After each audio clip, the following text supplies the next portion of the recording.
Hello, good morning.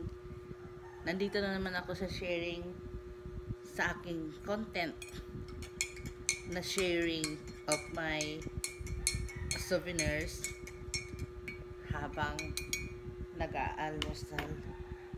Kilala nyo ba guys? Kumakain ba kayo ng ganito guys? Ito yung latik kung tawagin sa amin. May nagtitinda dito sa amin. Bali 5 piso lang ito.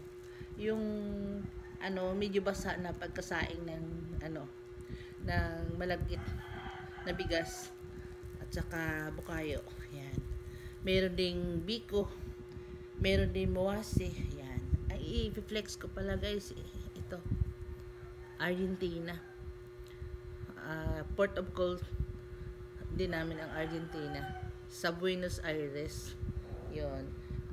Unang labas ko doon, pumunta kami sa sementeryo na kung saan nakahimlay si Miss Evita Peron. Nalaman ko lang yung story niya, yung kantang Don't Cry for Me Argentina ni Madonna, doon pa lang yun. Asawa yata siya ng president na mabait siya sa mga tao. Yun. Nagkaroon siya ng sakit yata. Yun. Nag-roam around kami doon. Una nag-taxi kami kaya close na ang gate kaya hindi kami nakapunta sa kanyang kung saan yung nitso niya ba. Yan. Hanggang gate lang kami. Tapos yung kasama kong couple mga Indonesian, mga kabinista sila.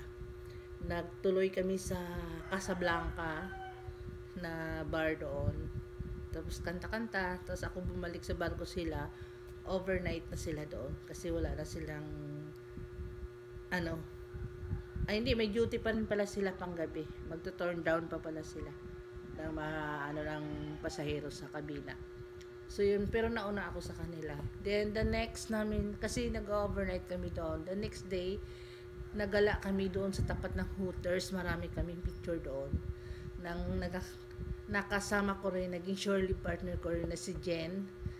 Ilongga rin yun nasa bar. Mayaman na yun si Jen kasi galing na siya sa ibang barko. Meron yata siyang butik.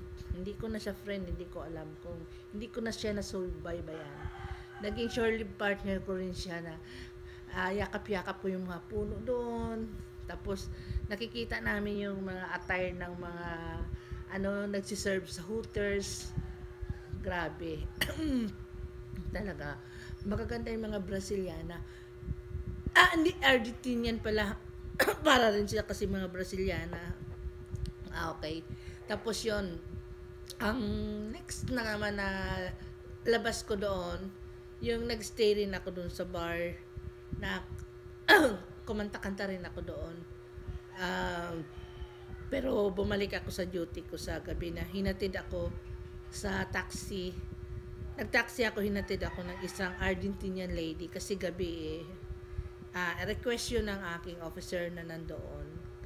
Yun ang mga naaalala ko na ginawa ko sa Buenos Aires. Okay guys, yun lang muna. Sabi ni Lolo, gawin ko raw 4 to 5 minutes yung aking tapos yun pala pinuputol-putol lang. Okay. Good morning.